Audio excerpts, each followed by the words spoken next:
11 दिन हो गए प्रोटेस्ट ये शुरू हुआ, अब तक धर्मेंद्र प्रधान ने इस्तीफा नहीं दिया, उल्टा जो धरना प्रदर्शन कर रहे हैं उन्हीं को देशद्रोहियों का बी टीम बताया है। देखिए, ये तो सरकार की मानसिकता दिखाता है कि एक तरफ तो सरकार बिल्कुल जवाबदेही के लिए तैयार नहीं है और छाती ठोक कर कहती है कि हाँ हम बेईमानी करते हैं, क्या कर लोगे। इस तरह की मानसिकता सरकार की हो गई है। और दूसरी तरफ जो इस तरह के स्टूडेंट्स जो इसके खिलाफ प्रोटेस्ट कर रहे हैं, जो बेईमानी हो रही है हमारे पूरे एग्जाम्स में, एजुकेशन सिस्टम में, उनको देशद्रोही कहती है। जो भी सरकार के खिलाफ बोलता है उसको देशद्रोही कहा जाता है। जो सरकार की नाकामी पर आवाज उठाता है उसको देशद्रोही कहा जाता है। ये बहुत ही दुर्भाग्य की बात है और ये यही दर्शाता है कि ये सरकार जो है कितनी निकम्मी हो चुकी है, कितनी ढीठ हो चुकी है, कितनी बेईमान हो चुकी है। सर, अभी बीजेपी के अध्यक्ष है नवीन जी ने बोला है कि ये वायरस है और ये टुकड़े टुकड़े गैंग के लोग हैं, वायरस बोला है उन्होंने। ये तो जो भी सरकार के से सवाल पूछे उसको टुकड़े टुकड़े गैंग, देशद्रोही, यही सब कहा जाता है। तो ये तो सरकार की मानसिकता दर्शाता है और ये जो मानसिकता है ये अल्टीमेटली इस देश को बहुत नुकसान पहुंचा रही है, इस देश को कमज़ोर कर रही है। ये जो नफ़रत की राजनीति इन लोगों ने चलाई हुई है ये देश को कमज़ोर कर रही है। आपस में आप लोगों को लड़ाएंगे तो ऑब्वियसली देश कमज़ोर होगा। और यहाँ जंतर मंतर पर हम इसका एक बहुत अच्छा उदाहरण देख रहे हैं कि किस तरह से अलग अलग धर्म के लोग यहाँ पर लोगों को खाना खिलाने के लिए आ रहे हैं। सब धर्म के लोग यहाँ आ रहे हैं, बड़ा आपसी मेल जोल बहुत ही अच्छा है। लेकिन ये सरकार अनफॉर्चुनेटली बस ये नफरत की राजनीति चलाकर हिंदू मुस्लिम को बांटकर, हिंदू ईसाई को बांटकर राज करना चाहती है। तो हर दिन पेपर लीक हो रहे हैं, राजस्थान में भी अभी देखा पेपर लीक हुआ, यूनिवर्सिटी तक के लिए पेपर लीक हो रहे हैं। देखिए, इस सरकार में भ्रष्टाचार इस हद तक बढ़ चुका है, ये पेपर लीक से ज़रूर ये ऊपर वाले लोग पैसा बनाते होंगे। देखिए, जो अयोध्या में जो चढ़ावे का पैसा चोरी किया गया, ये असंभव है कि सैकड़ों हजारों करोड़ रुपया उन छोटे छोटे लोगों ने चोरी कर लिया जिनको अरेस्ट किया गया है।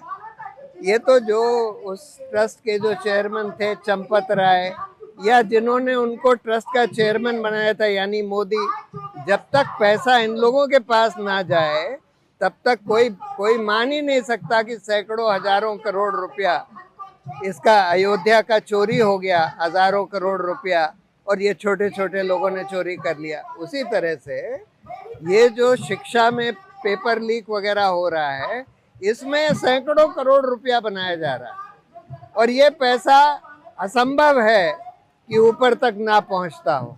तो इसलिए ये सब लोग इतने भ्रष्ट हो चुके हैं और अब तो इनको इतने ढीठ हो गए, इनको लगता है कि इलेक्शन कमीशन हमारे कब्जे में है, न्यायपालिका हमारे कब्जे में है, कोई हमारा क्या बिगाड़ लेगा। तो ये छाती ठोक कर कहते हैं कि हाँ हम भ्रष्ट हैं, हमने ये किया है, तुम क्या कर लोगे। इस तरह की मानसिकता हो गई। प्रशांत जी, इस प्रोटेस्ट में आरएसएस बजरंग दल से जुड़े लोग हमला कर रहे हैं, एक का तो सर फाड़ दिया।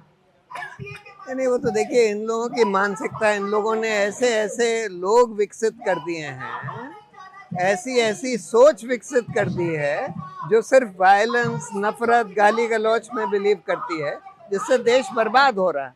आप लोग प्रोटेस्ट कर रहे हैं, आपको क्या लगता है जो कांग्रेस एनएसवाई है, दूसरे जो लोग हैं अलग अलग जगह अलग अलग प्रोटेस्ट कर रहे हैं, क्या आपको नहीं लगता कि उन सारे लोगों को एक साथ आकर प्रोटेस्ट करना चाहिए जिससे मजबूती मिले? कोई जरूरी नहीं है कि साथ आकर प्रोटेस्ट करें, अलग अलग भी कर सकते हैं।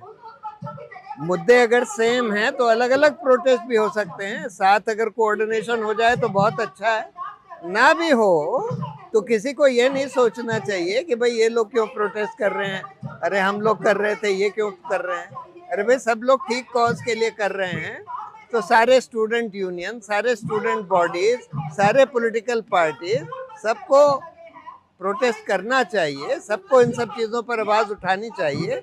अगर कोऑर्डिनेशन से कर लें तो बहुत अच्छा है, नहीं भी करें तब भी अच्छा है। सर, यहाँ पर एंड हंगर स्ट्राइक पे बैठे हैं और सोनम वांगचुक जी बैठे हैं, यहाँ पानी वगैरह रोका जा रहा है, वॉशरूम का सही से इस्तेमाल करने के लिए नहीं दिया जा रहा है, तो इस पर आप क्या कहेंगे? जिस तरह से सरकार देखिए, अब सरकार को थोड़ा डर लगने लगा है इस प्रोटेस्ट से।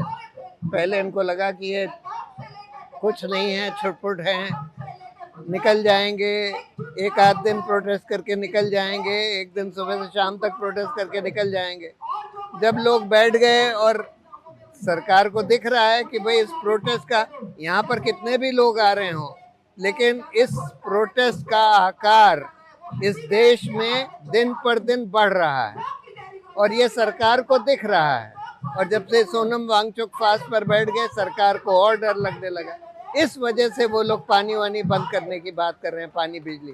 लेकिन यहाँ पे पुलिस जो यहाँ पर सब कुछ खाने पीने की चीजें दे रहे हैं, उनके घर पुलिस की रेड जा रही है, पुलिस की टीमें। हाँ, तो देखिए, ये दिखाता है कि सरकार डरी हुई है और लोगों को डराना चाहती है कि लोग खाना देने के लिए ना आए, क्योंकि खाना देने के लिए जो लोग आ रहे हैं, एक तो ये धर्म संभाव दिखा रहा है और दूसरा ये इस प्रोटेस्ट को आगे भी बढ़ने में मदद कर रहा है, क्योंकि लोग आकर जब खाना पीना देते हैं तो फिर और लोग आसानी से सुविधा के संग आ पाते हैं।